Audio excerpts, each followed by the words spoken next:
Welcome back to Millionaire Real Estate Agent with Nathan Najib. Subscribe to our channel so you can get notifications as soon as it comes.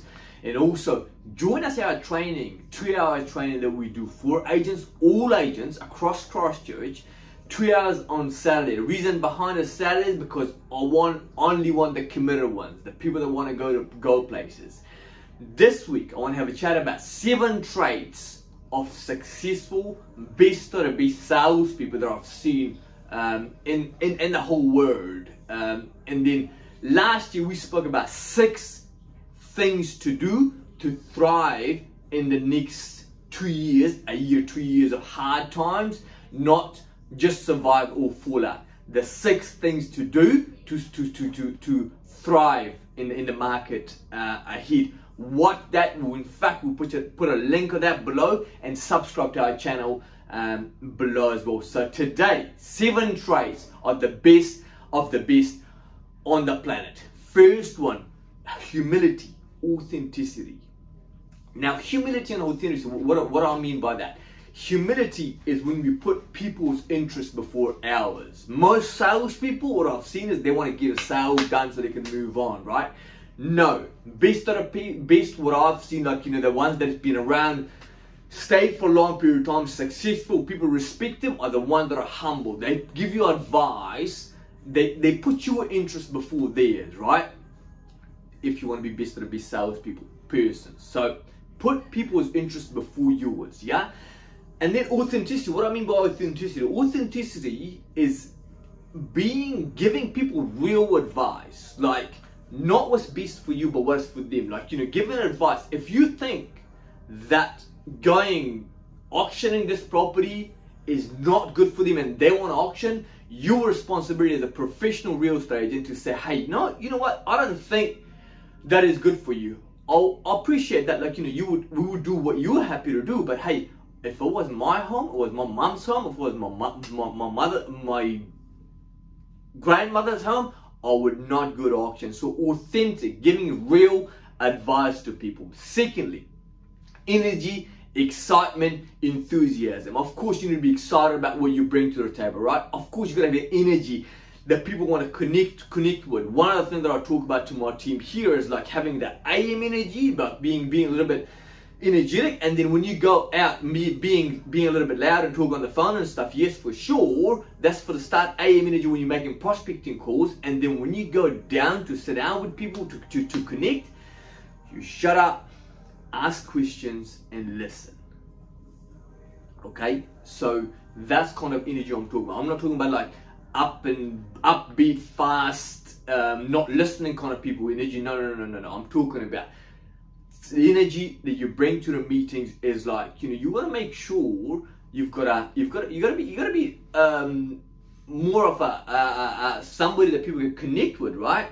If you're jumping up and down and that person across from you isn't more of a calm energy, you need to bring that kind of energy to the table. So being energetic, being excited about your product, about your thing, but also listening to people, like, hey, what have you got to say? How we can serve you? What is it we can do for you?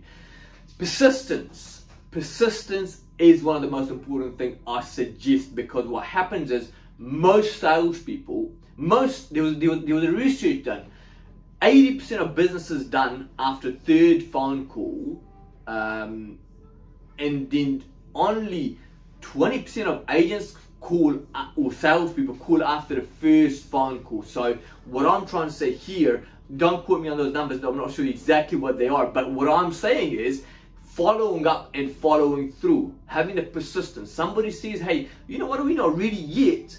You follow it up again and follow it through. If somebody says, I want to get an appraisal on my property, yeah, once you do an appraisal, you don't get all the listings on the first day. What I'm suggesting is following up and following through. Persistence, right? And then resilience. Resilience is being able to bounce back after when you get rejected. When people say, hey, you know what? I'm not ready to do business with you. I've already gone with somebody else. That's all cool. You've worked on this person for 6 months. Be gracious, be respectful. Still say, hey, I'm sorry we couldn't help you this time around. We'll come back. 3 months later, you get in touch with him, and most agents won't be able to sell homes in this market, right? So being able to have the persistence to keep on doing it and doing it and doing it, and the ability to obviously bounce back when you're rejected, right? Fourth one, product knowledge. The importance of product knowledge, so you know what you bring to the table, right? Listing presentation, you gotta know how what's your listing presentation like? You know, how structured is it? What do you talk about? Price, presentation, promotion, method, of course, professional fees and marketing. If there's anything else you want to know, you gotta know like your back of your hand. You gotta, one of my mentors used to say, you gotta memorize and then forget it. Meaning, like, you know, you gotta learn from somebody how to do your listing presentation, and then also you gotta do it your own way, right? So listing presentation, you gotta know exactly what you're about, and then of course properties in the area, product knowledge. You gotta know what homes sold in the area, bigger house, smaller house, not as nice a house, or better home. Like, you know, you've gotta know your things before you sit down with a vendor, because you know, a vendor, if the person, the potential vendor, the potential seller knows them more than you do, they're not gonna do business with you.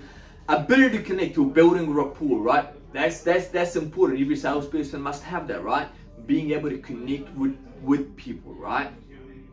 And it's like one of the amazing books I read on that is, like, you know, winning friends, influencing and winning friends, something along those lines. I forgot the name, but we'll confirm that and put it down below. How to Win Friends and Influence People by Napoleon Hill, I'm pretty sure it is. And then last one, that's number 7, is accept responsibility. Because when things don't go right, I should say, if things don't go right, what do? You go and sit down and say, okay, what was the things that I could have done better, right? And accepting responsibility, first thing, right, to become on your way to become the best of the best on the world, you gotta sit down and say, how good are you listing, like generating leads? How good are you negotiating, selling, or negotiating, right? Converting leads, and then also, of course, how good are you nurturing those clients, right? So once again, listing, selling, negotiating, and then nurturing, right? You gotta rate yourself 0 to 10, see how good you are, and then work at it, right? Ask yourself how good you are, 0 out of 10 in those 3 criteria, like listing, how good are you when you're sitting down with a client, presenting, how good are you going back, see how good are you generating listings, like how good are you there out of 10, listing, of course, how good are you out of 10, and then obviously negotiation, selling, how good are you there, and then nurturing clients, right? So those 4 areas, you got to check, see where you're at, and if you are a 5 or a 3, the best are usually 8 and a 9. If you're a 3 or 4 or 5, that's cool. It's not in the end of the word, because you can become best of the best. What I found, one of the things, great agents are 80% made, and then 20% is it's natural. Like, you know, they've got it. Like, you know, they were like, you know, when they were young, perhaps they were like doing some sales. Like when I was a young kid, I used to buy things from the supermarket, and I'll bring it out to the house, and I'll sell it to my cousins for a profit. So some of the things, those things are obviously, you need it's nature, but 80% good news is 80% is created. One of the best books I read, written by one of my mentors, John McGrath. You don't have to be born brilliant. You don't have to be born brilliant, and it talks about there, like, you know, you don't have to be made, you can create and become the best of the best on the planet. Once again, a summary of what it is: humble, authentic, humility and authenticity, right? Energy, excitement, enthusiasm, right? Number 2. Number 3, persistence. Number 4, resilience. Number 5, product knowledge. Number 6, you gotta have the ability to connect. Number 7, accept responsibility. I hope that's been of help to your success.